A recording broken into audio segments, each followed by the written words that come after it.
I didn't, because the streets aren't safe anymore. I don't know how many of you remember Friday, August 22nd, 2008. I do. It was a perfect summer day. The sky was a rich blue. There were a few clouds that looked like cotton balls. It was 85 degrees. I was riding on a road that was, I believe, a new roadbed. We'd only moved back to Cleveland 5 or 6 weeks earlier. I just gotten a job a couple days ago, accepted a job. I was feeling so good. And the road was perfect. Not one crack, not one pit. It was a beautiful ride. 3 o'clock in the afternoon that day was perfect. 3:05, my life changed. I don't know if he wasn't paying attention. I don't know if he didn't care. I don't know if he was distracted. I don't know if he was bored because he drives the same route a dozen or more times a day. I don't know, excuse me, if he didn't understand the physics of an 18-wheeler versus a bicycle.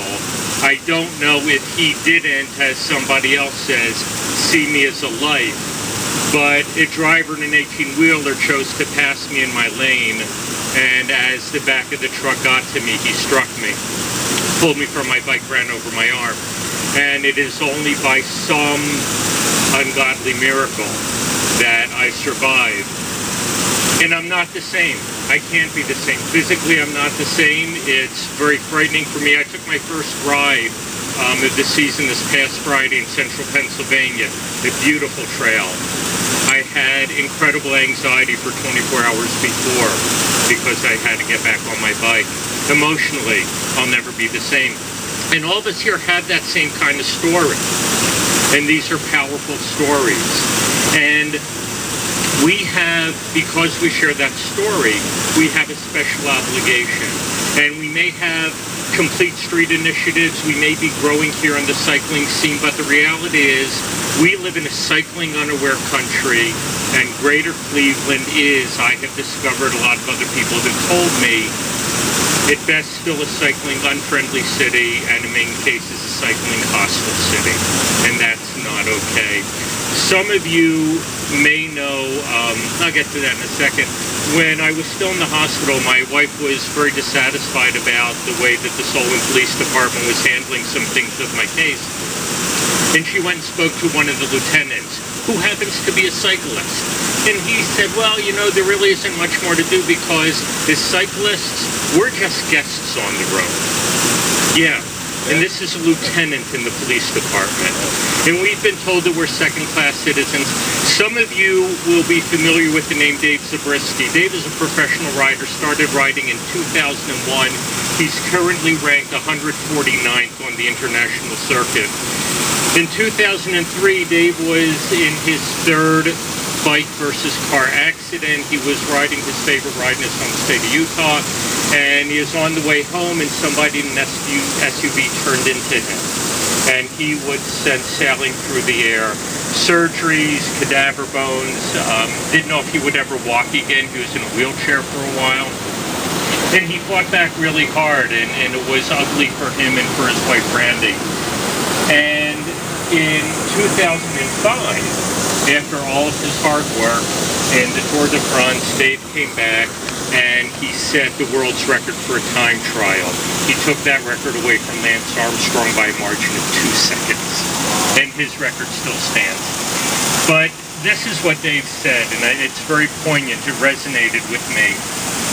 Dave says, it took a lot of hard work and determination to come back from my injuries. I often wonder what I could have accomplished if I had not had such a devastating setback. I wonder what through the driver's mind when she hit me, if she had only thought of me as a life, a living, breathing person, rather than an obstacle in her way. Did she ever consider the prolonged agony she was creating by her reckless attitude and wrongful acts? If she had just waited a split second for my safe passage, I would not have been reduced to a wheelchair for months and then in need of a walker and painful rehabilitation to even walk again, let alone ride. Ultimately, I was able to overcome my accident, but there are many riders who are not as fortunate, as I hear of countless other cyclists who have been badly injured or worse yet, killed by motorists. It sometimes seems as if we are viewed merely as nuisances who don't deserve consideration on the road. It is my mission to humanize and personalize cyclists, to help motorists to always be aware that we are life and that we deserve a safe place on the road. I love to ride my bike, as do my fellow cyclists, but we should not have a place to place our lives at risk every day for our enjoyment. The initiatives, Councilman, are great. They're not enough. A block away from my house, there's about 20, maybe more miles of abandoned railroad track. Why hasn't that been paved over? If it had been, that's where I would have ridden that day. And I wouldn't be standing here, I'd be standing there. 3 feet of unprotected lane on the side of the road is not enough. And the advocacy that we have to do has to start at the grassroots. Dave, after he recovered, started Yield to Life. It's an education and advocacy organization. We have to engage in that same grassroots efforts. Councilman, right now, for legal reasons, I'm limited as to what I can do. As soon as I am free to do so, I will make myself available to you, all of my effort, all of my energy, to do what we need to do to tell my story so that we can all be safe. I don't know where our police officers, we need them to teach their fellow officers that we're not guests on the road. How pitiful that our own police don't know what the rules are and don't know what the laws are. The effort starts with us. I have announced what I will do when I can do it. My challenge to you, Councilman, has been made. My challenge to all of us is, what are you going to do?